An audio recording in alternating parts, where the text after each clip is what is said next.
I'm Tetrafolly, and welcome back to the Little Nerd Talk video. If you notice, I'm not in my usual recording space. That's because I'm at a friend's house, because we're going to be doing crazy stuff tomorrow to, Stuff. I can't say anything more about it. We're going to be posting that on the Perplexity People channel. I almost said page. That's on Facebook. Say hi. Hi. Yeah, that's my friend Rita over there. Yo. What's up? They can't see me. No, but they can hear you. I'm here. Anyway, this time we're going to be talking about Doctor Strange. One of my favorite little superheroes. Gotta love the bobblehead. He's really cute. Anyway, let's start off with Doctor Strange. She had to, of course, walk out of the room. Anyway, so Doctor Strange first popped up in the comic book Strange Tales. I almost said Stranger Tides. That's a Pirates of the Caribbean movie. So he pops up in issue 110 of Strange Tales in July of 1963. And it was several different, it was a split book, and he had a feature with the Human Torch in it. And so, yeah, he appeared in issues 110, 111, and 114 before he got an origin story in issue 115. So, that's gotta be fun, right? Alright, so he's got obviously a lot of weird stuff, like the spells and whatnot. Generally, elaborate incantations, spells, whatnot. The Eye of Agamotto, which has popped up in the Marvel movie, which is awesome. You guys should watch it. And so he also has the Wand of Watum and Horios of Hoggoth. Yeah, that's a tongue twister for you, right there.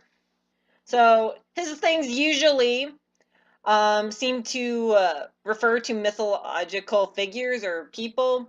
However, his own creator said that he had no idea what the incantations meant and used them simply because they sounded awesome and mystical and mysterious. Ooh, weird.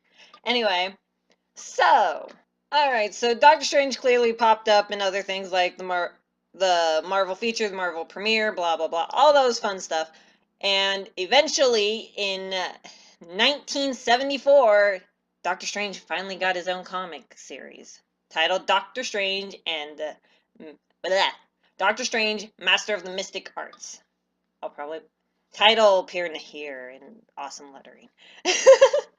Anyway, so he actually did a few crossovers with that. In Doctor Strange, the issue number 14, he crossed over with the Tomb of Dracula comic books, issue number 44. So, yeah. Anyway, in the 1980s, Doctor Strange, in issue number 75 of Doctor Strange's Master of the Mystic Arts, he met his allies Topaz and Rintrah. Topaz appearing in issue 75, Rintrah in issue 80.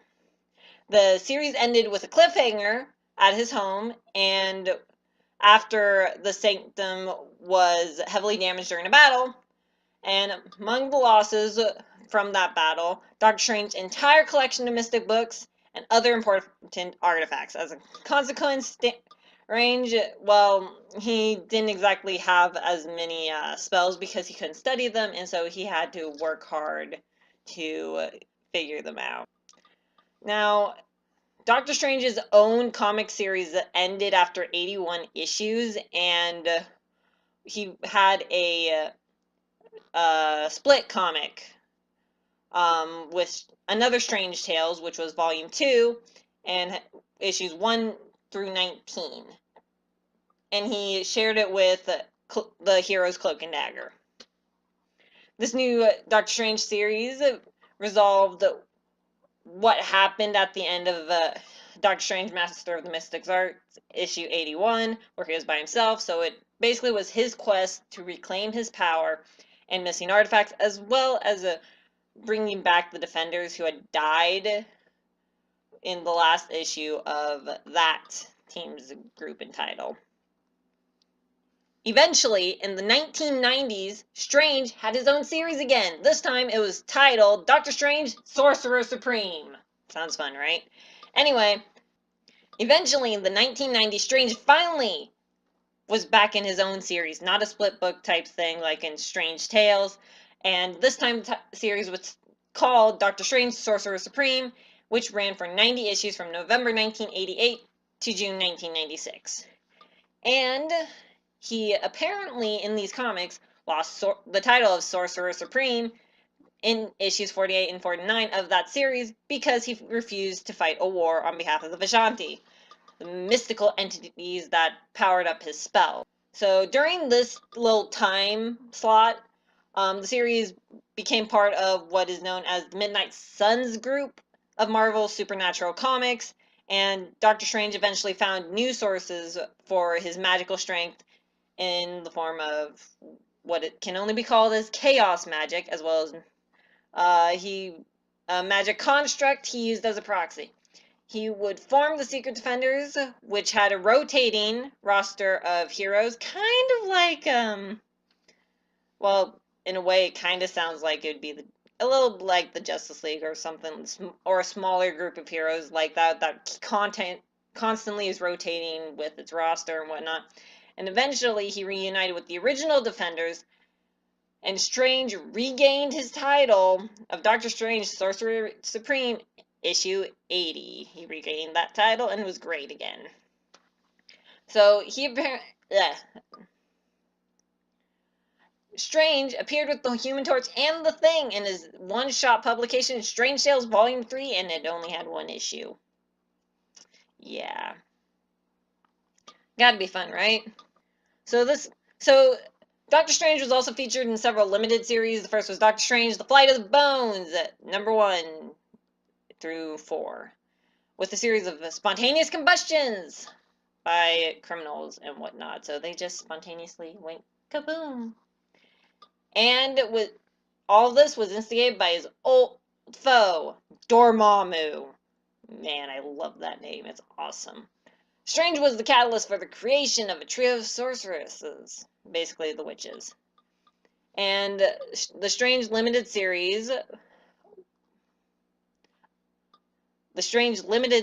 updated the character's origin, and then there was another limited series about Strange, which was Doctor Strange's The Oath, number 1 through 5, and which focused more on what his responsibilities as a sorcerer and as a doctor were. Hi. Fun. This is me taking a breath. Want some grapes? Grape? Grape. I want a grape. Bloopers. Oh, That probably got picked up on the mic. Oh, Have really? another grape? Yeah. Grape. Grape break. Mm-hmm. Okay. That sounded horrible. Alright. So Strange also appeared in 4 graphic novels over his entire of years and whatnot. There's one called Doctor Strange Into Shambhala, which was in 1986. Doctor Strange and Doctor Doom, Triumph and Torment in 1989. Spider-Man Doctor Strange, The Way to Dusty Death in 1992. That's a weird name. That is just a weird name. And Doctor Strange, What Is It That Disturbs You, Steven, in 1997. That is also a weird one. Anyway, Strange, as many people might have guessed, was a supporting character in the 2000s, and he appeared constantly in The Amazing Spider-Man before eventually popping up in The New Avengers. Yay! Where he stayed as being part of the secret group known as the Illuminati. The Illuminati! It's confirmed. No. To deal with future threats to the Earth.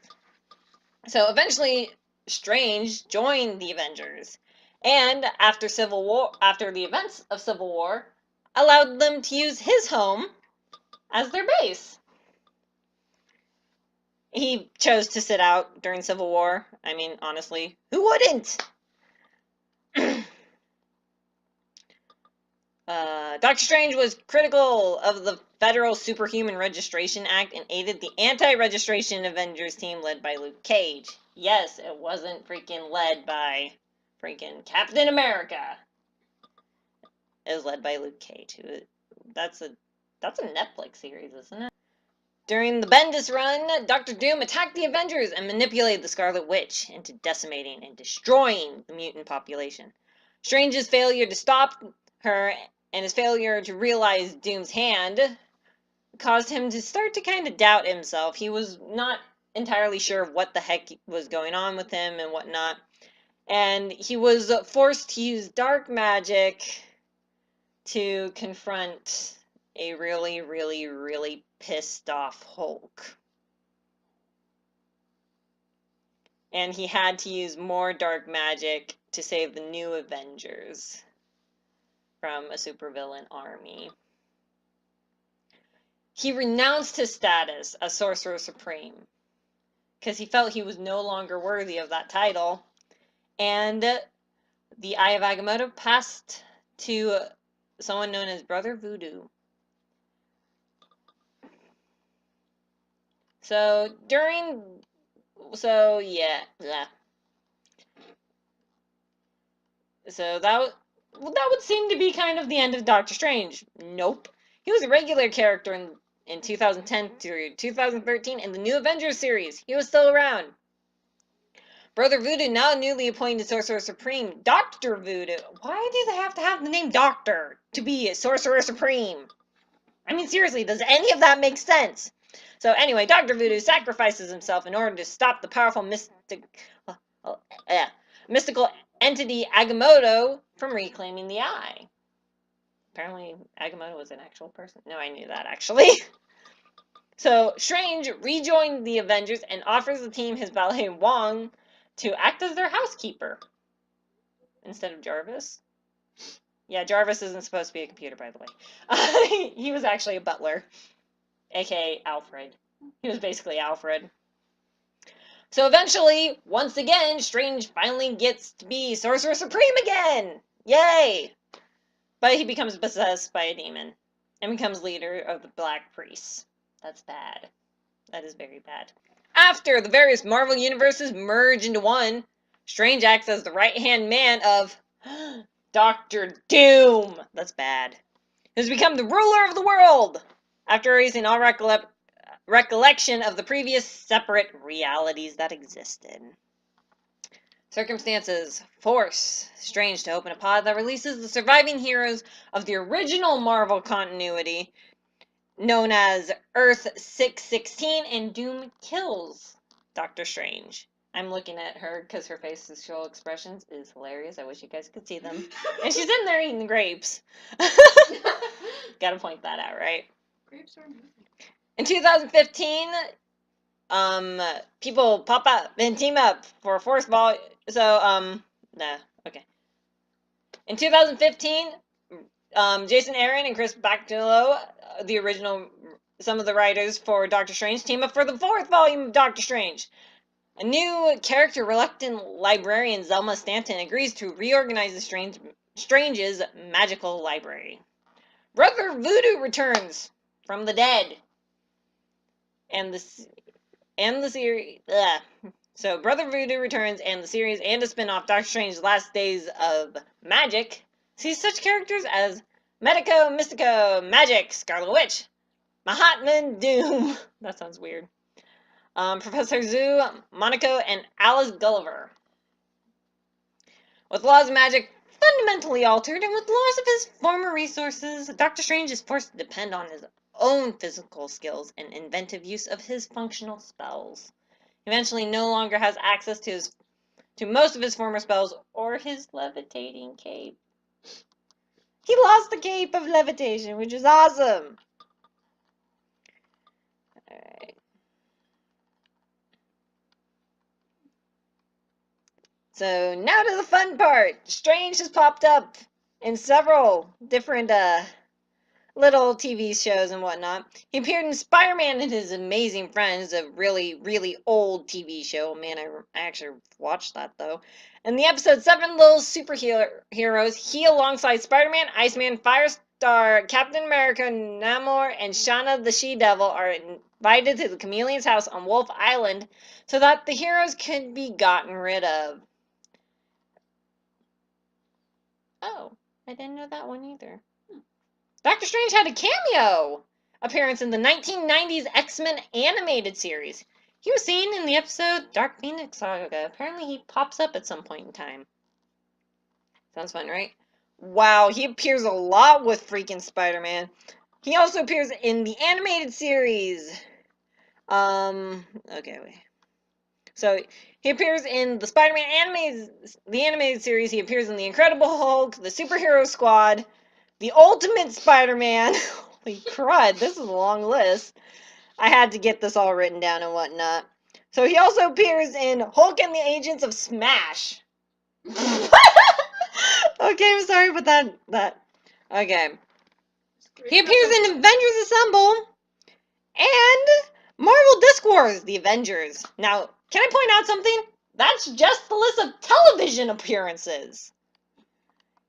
He has also appeared in 1978. There was a live-action TV movie titled Doctor Strange. So, woo! In this film, Strange was a psychiatry resident rather than an experienced neurosurgeon. This grape has a butt. What? It does! Okay. Bloopers. There was a 1992 film called Dr. Mordred, which began development as a Doctor Strange adaptation, but the project was eventually rewritten to change the main character's name and slightly alter his origin so that there wasn't copyright issues. In the animated direct-to-DVD film Doctor Strange, the Sorcerer Supreme, that came out in 2007. So, yeah. This is a list of stuff you guys should probably look up. Doctor Strange has a brief, non-speaking cameo in the 2010 film Planet Hulk. Wow. And, as most people know, Benedict Cumberbatch gets to portray Doctor Strange, and honestly, it looks freaking epic with gray hair. In the Marvel Cinematic Universe, and he has his own film titled Doctor Strange, but it has been confirmed he's going to appear in Ragnarok, Infinity Wars, and the untitled sequel to Infinity Wars. Yeah. He also appeared in a 2016 animated film, Hulk, Where Monsters Dwell. Sounds awesome. Now that we've got all the stuff that he's popped up in, let's actually talk about the character's biography. So, Strange was basically an egotistical doctor who only cares about wealth and his career. After a car accident, it shatters the bones in his hands, which prevents him from being able to do surgery because his hands tremble and won't stop. So, he is too proud to take on a teaching job. He searches for a way to restore his hands. So, he becomes derelict after getting rid of all his money. Basically, all of it is gone. He eventually overhears two sailors talking about a hermit called the Ancient One in the Himalayas who can cure any ailment. Strange uses the last of his funds to travel to the Himalayas to seek out the aged mystic. The Ancient One refuses to help Strange because of his selfishness. But since his good side is that he attempts to bring to the surface, he fails, but Strange's goodness appears when he discovers the Ancient One's disciple, Baron Mordo, attempting to kill the old man. After a confrontation with Mordo leads to his being shackled with restraining spells, preventing him from either attacking Mordo or warning the Ancient One, Strange desperately and selflessly accepts the Ancient One's offer to become his apprentice to have some hope of helping the old man. The Ancient One, pleased at Strange's profound change of heart, accepts the Westerner and promptly frees him from the restraining spells. While explaining he was aware of Mordo's treachery all along, Strange soon becomes Mordo's most enduring enemy, as the Ancient One teaches the Doctor the mystic arts. After completing his training, Strange returns to New York and takes up a residence at the Sanctum Sanctorum, a townhouse in Greenwich Village, and is soon assisted by his personal servant, Wong. As the Ancient One's disciple, Strange encountered the entity Nightmare and other mystical foes before meeting Dormammu, a warlord from an alternate dimension called the Dark Dimension. Strange is aided by a nameless girl called Clea. That's later what she's called. Shut up in the corner, please! And Clea is eventually revealed to be Dormammu's niece. Awkward! When Strange helps a weakened Dormammu drive off the rampaging mindless ones and return them to their prison, he is allowed to leave unchallenged. Stupid Mike! Whatever. What happened? I hit it. Good job. So, obviously, his powers are Strange is a magician who draws powers from entities such as Agamotto, Satorak, Icon, Ashtar, Ragador, and Watum, who lend their energies for spells. He also has mystical artifacts, obviously, the Cloak of Levitation, that, according to the freaking movie, has a personality of its own, which is awesome. Anyway. The Cloak of Levitation obviously allows him to fly. The Eye of Agamotto, which is an amulet, and whose light is used to negate evil magic. The Book of Vishanti, a grimoire, which contains knowledge of white magic. And the Orb of Agamotto, a crystal ball, which is used for clairvoyance. Sounds fun, right? So, obviously, he's got these magical abilities, but he's also trained in several different martial arts disciplines and has shown proficiency with numerous magically conjured weapons, including swords and axes. Strange was a skilled neurosurgeon before nerve damage impaired his hands. So, that's also a little skill he's got. Doctor Strange is described as the mightiest magician in the cosmos and more powerful by far than any of your fellow humanoids by eternity. The sentience of the Marvel Universe, he holds the title of Sorcerer Supreme from 1973, which was the death of the Ancient One, to the present, except during the interruptions that were mentioned earlier, and he eventually still has the title as of, like, recently. So, yeah, that's all the stuff about Doctor Strange. Oh, crud, I need a piece of paper. Alright, Doctor Strange, are you going to draw from a magical hat of topics? I'll take that ball bean as a yes. You got anything for me? Okay, we're doing this one next time. I need to stop hitting the microphone. Life is fun, right? You gotta love it. Anyway, what do I got? Well, we're doing another Doctor. I don't know if you guys can see that. Yeah, you can't. That says Dr. Fate from DC. Dr. Fate's actually one of my favorite superheroes. I freaking love him. He's awesome. And, ironically, similar to Doctor Strange. Alright, then. This has been fun. Next week, we're going to be talking about Dr. Fate. Hey, Doctor Strange, do you want to say bye? All you're doing is bobbing your head. Bye. Okay, well, apparently that's all he's doing. Anyway,